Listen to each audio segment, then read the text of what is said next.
Ազգային անվտանգության ծառայության աշխատակիցները օգոստոսի 8-ին ներխուժել են Հայաստանի նախկին վարչապետ Հովիկ Աբրահամյանի բնակարան, կոշտ ուժի կիրառմամբ ձերբակալել նրա որդուն Արգամ Աբրահամյանին և տեսահոլովակը հրապարակել սոցցանցերում։ Աբրահամյանը, որը Բարգավաճ Հայաստանի առաջնորդ Գագիկ Ծառուկյանի փեսան է, քննչական կոմիտեի կողմից մեղադրվում է պատվերով սպանության դրդելու համար։ Ձերբակալության հոլովակին նախորդել է կոմիտեի գրառումը, որի մեջ ընտանեկան կյանքի գաղտնիության և անմեղության կանխավարկածը խախտող ձևակերպումներ կան։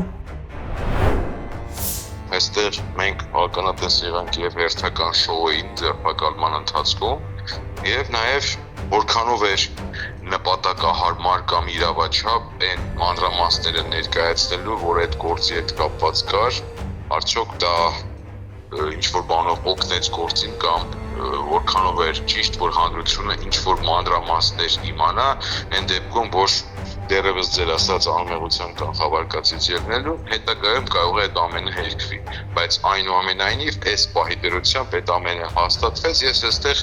քաղաքական տարր եմ տեսնում։ Իրավապաշտպանի խոսքով այստեղ ոչ միայն անմեղության կանխավարկածի խախտման խնդիրն է, այստեղ առաջ է գալիս նաև անձի պատվի և արժանապատվության հարցը։ Սա ինչ է, ինչպես կարելի է այդ ընտանիքներին այդպես վարկաբեկել ու փորձել, եւ կարծում եմ, որ իրավապահ համակարգը այնպես է վարկաբեկվել, որ իրենք էլ ոչ մեկին եւ ոչինչ չեն կարող վարկաբեկել։ Ես սա ասում եմ ակնհայտ է արդեն, եւ այն որ գլխավոր դատախազը հայտարարում էր, որ վստահությունը մեծացել է դատախազության նկատմամբ, երևի այս դեպքերը նկատի ունի։ Քննչական կոմիտեն հայտնում է, որ խոսքը 2023 թվականի ապրիլի 30-ին Միասնիկյան պողոտայում տեղի ունեցած սպանության մասին է։ Ըստ իրավապահների, Արգամ Աբրահամյանը սպանությունն անձամբ չի կատարել, այլ իր անվտանգության աշխատակցին է հանձնարարել հրազենով սպանել ՍՎ-ին։ Անվտանգության աշխատակից Գեղամ Հակոբյանի փաստաբանն ասում է, իր պաշտպանյալը մինչ օրս մեղքը չի ընդունում։ Տենց ապացույց չկա, ուղղակի, որ ինչ-որ մեկը ասի տեսել եմ սպանությունը կատարել։ Ես ինչ մարդն եմ։ Ոստիկանության մի հատ աշխատողը ասում է, որ իրան ձերբակալել է, ասեց կնոջս է մոտեցել, ասում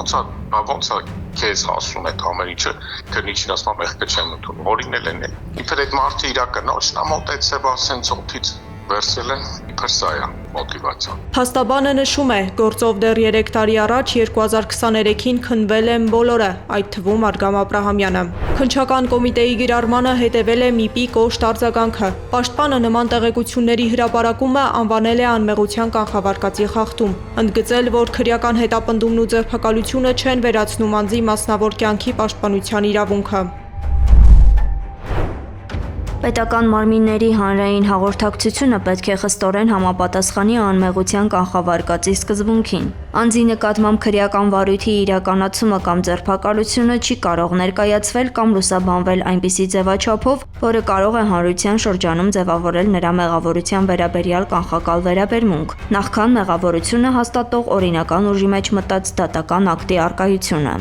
Պաշտպանի արձանագրությունից հետո էլ քննչական կոմիտեի գրառումը ոչ հեռացվել է, ոչ որևէ կերպ փոփոխվել։ Կոմիտեից քննադատությանը չեն արձագանքում եւ որևէ կերպ չեն մեկնաբանում մարդու իրավունքների պաշտպանի արձանագրությունը։ Սովորաբար ՄԻՊ-ի արձանագրությունները խորհրդատվական բնույթ ունեն, բայց երբեմն կարող են առաջացնել իրավական հետևանքներ։ Իրավաբան Սերգեյ Հարությունյանն ասում է, կա օրենքով սահմանված պատասխանատվություն, բայց բազմաթիվ ինստիտուտներ նրա ձևակերպմամբ այս պահին իմիտացիոն բնույթ ունեն։ Սեդա Գեղամ Ղազարյան, ABC Media։